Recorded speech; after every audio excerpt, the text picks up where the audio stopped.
All right, we're about to dive into one single, really powerful idea that has pretty much shaped the way we've thought about the world for thousands of years.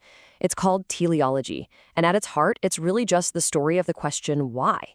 The simple, but actually profound idea that things have a purpose, an end, or a goal. I mean, just think about this for a second. Why does an acorn always become an oak tree? Why not a fish or a star or a rock? It sounds almost silly, right? It's so obvious. But that one simple observation is the key to this entire story. It's almost as if the acorn knows what it's supposed to do, like it has a built-in purpose it's aiming for. Well, this way of thinking has a name, and that name is teleology. It comes from two Greek words, telos, which means end or goal, and logos, which means reason.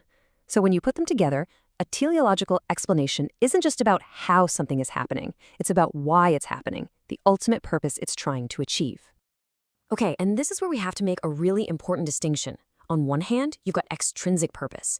That's a purpose given to something from the outside. Think about a fork. A fork is for eating, but only because we designed it and gave it that job.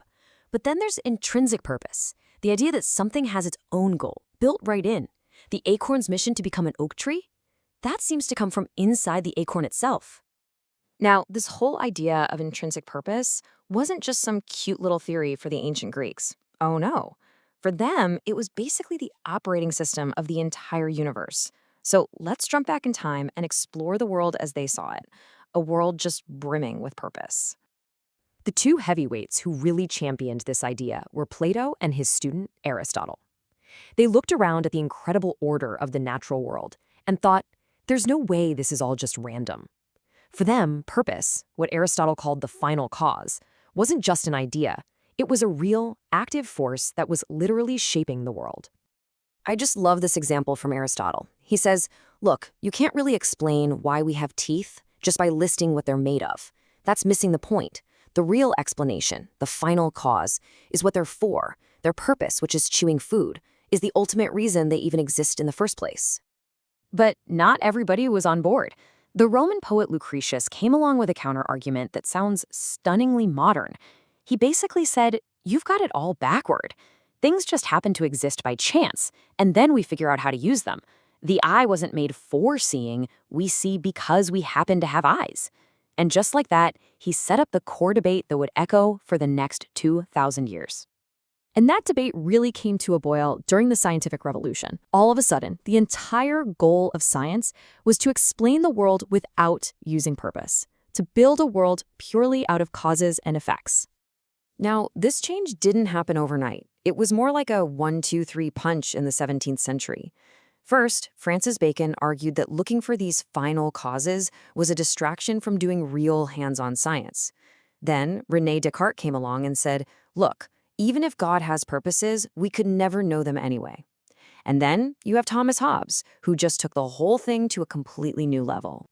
Hobbes basically looked at life and saw a machine. I mean, this quote is just incredible. He's saying the body isn't some magical thing striving for a goal. It's just a collection of parts. What is the heart? Just a spring? The nerves? Just a bunch of strings? The joints? Just wheels?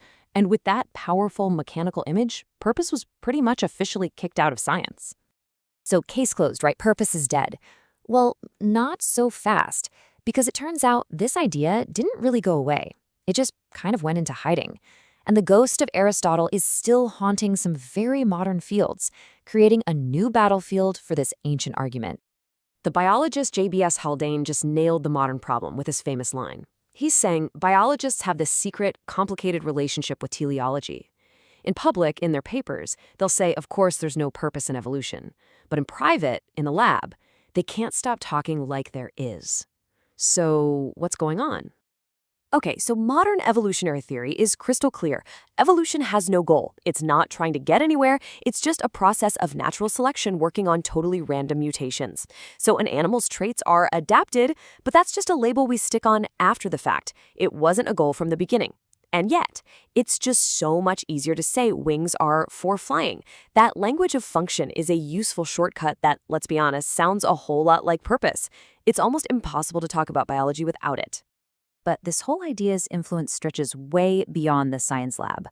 It turns out that focusing on the end or the goal of an action is absolutely central to how we think and argue about what's right and what's wrong. And this is where it gets really fascinating. Whenever we ask, what's the right thing to do, one whole branch of ethics, known as consequentialism, is completely teleological. It judges an action based on its outcome. It's telos. You've heard the phrase, the greatest good for the greatest number, right? That's consequentialism. It's the very definition of the end justifies the means. And it's the total opposite of another approach, deontology, which says, nope, some things are just right or wrong, and I don't care what the consequences are. So, after this wild 2,500-year ride, where does this all leave us? Is this idea of purpose something we can ever really truly shake? So let's recap. We've watched this incredible idea get born in ancient Greece as a way to make sense of a world that seemed full of order. Then we saw it get banished, kicked out of science for being unscientific. And yet, here it is again, reborn, hiding in the way biologists talk and in the very DNA of how we argue about morality. Which brings us right to our final big question. After all this, why is this idea so sticky? Why does it feel so deeply intuitive to see a purpose in an acorn, or to say a heart is for pumping blood? Maybe it's not just a philosophical argument. Maybe we, as humans, are just hardwired to look for the why. Are our brains designed to see purpose and intention all around us, even in places where it doesn't actually exist?